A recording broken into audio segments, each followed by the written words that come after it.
கமகமன்னு நம்ம வீட்டிலேயே இட்லி பொடி வாசனையாக ரொம்ப ஈஸியாக செஞ்சிடலாங்க.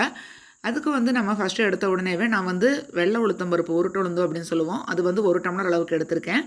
அதே டம்ளர்லேயே 1/2 டம்ளர் அளவுக்கு கடலைப்பருப்பு எடுத்து வச்சுருக்கேன். வெள்ளை எள்ளு இந்த அளவுக்கு கொஞ்சமாக இருந்தால் போதும். ஒரு 4, 5 ஸ்பூனுக்கு ஆகிற மாதிரி கழுவுன வெள்ளை எள்ளு எடுத்திருக்கேன். இது கருப்பு எள்ளு இருந்தாலும் நீங்கள் யூஸ் பண்ணிக்கலாம். இப்போ இதுக்கு தேவையான அளவுக்கு காரத்துக்கு வரமிளகாய் கொஞ்சம் எடுத்து வச்சுருக்கேன். அதுக்கப்புறமாக கருவேப்பிலைகள் கொஞ்சம், பெருங்காயத்தூள் கொஞ்சமாக.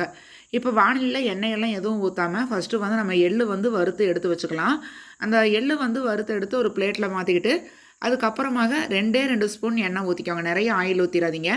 2 ஸ்பூன் ஆயில் ஊற்றிட்டு அதில் நம்ம அளந்து வச்சுருக்கக்கூடிய அந்த உளுத்தம்பருப்பு, கடலைப்பருப்பு, வரமிளகா, கருவேப்பிலைகள் எல்லாம் போட்டு வறுத்துக்கலாம். இது நல்லா அடுப்பு சிம்மில் வச்சுட்டு செவக்க வறுத்து எடுத்துக்கலாம். கைவிடாமல் வறுத்தா தான் உங்களுக்கு கருத்து போகாமல் இருக்கும். நம்ம இப்போ நல்லா செவக்க வறுத்ததுக்கப்புறமாக கடைசியாக நீங்கள் அந்த பெருங்காயத்தூள் சேர்த்திக்கோங்க. ஃபஸ்ட்டே பெருங்காயத்தூள் சேர்த்துனீங்கன்னா காரில் அடித்த மாதிரி இருக்கும். கடைசியாக பெருங்காயத்தூள் சேர்த்து வணக்கி கருவேப்பிலைகளெல்லாம் சேர்த்திட்டு அடுப்பு ஆஃப் பண்ணிக்கோங்க. இது ஒரு பிளேட்டில் அப்படியே போட்டு வச்சிடலாம். இப்போ கொஞ்சம் சூடாகட்டும். நம்ம ஏற்கனவே வறுத்து வச்சுருக்கக்கூடிய அந்த எள் இருக்குது இல்லைங்களா, அதுவும் இது கூட சேர்த்திக்கலாம். மிக்ஸி ஜாரில் ஃபஸ்ட்டு எடுத்த உடனேவே நம்ம வணக்கி வச்சுருக்கக்கூடியதில் வரமிளகாயை சேர்த்திக்கோங்க.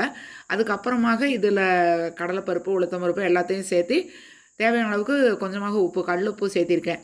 இதெல்லாம் சேர்த்து நம்ம மிக்ஸியில் ரன் பண்ணி எடுத்துக்கலாம். ரொம்ப நைஸாக இல்லாமல் கொஞ்சம் கொரகொரப்பாக அரைச்சி எடுத்துக்கிட்டோம் அப்படின்னா நம்ம இட்லியில் எண்ணெய் எல்லாம் அந்த மிளகா பொடியில் போட்டு அதுக்கப்புறம் இட்லிக்கு தொட்டு சாப்பிட்றப்ப சூப்பராக இருக்கும். இட்லி தோசைக்கெல்லாம் சூப்பராக இருக்கும். இப்போ இந்த மிக்ஸி ஜாரில் அரைச்சி எடுத்து இந்த பொடி ரெடி ஆகிருச்சு. நான் இப்போ ட்ராவலிங் போகிறதுக்காக தான் இது ரெடி பண்ணியிருக்கேன். இந்த பொடியை இப்போது நம்ம வீட்டுக்கு யூஸ் பண்ணுறது தான். ஆனால் இப்போ ட்ராவலிங் போகிறோம் அப்படிங்கிறதுக்காக இந்த பொடி இப்போது எண்ணெய் ஊற்றி கலக்கியிருக்கேன் பாருங்கள். அதில் இந்த இட்லி ஏற்கனவே வேக வச்சு எடுத்திருக்கேன். அதே இந்த இட்லி மிளகா பொடி எண்ணெயில் தேவைச்சது அப்படியே எடுத்து நம்ம ஒரு பாக்ஸில் அடுக்கி ட்ராவலிங் போகிறப்ப கொண்டு போயிட்டோம்னா 2 நாள் ஆனாலும் சூப்பராக இருக்கும்.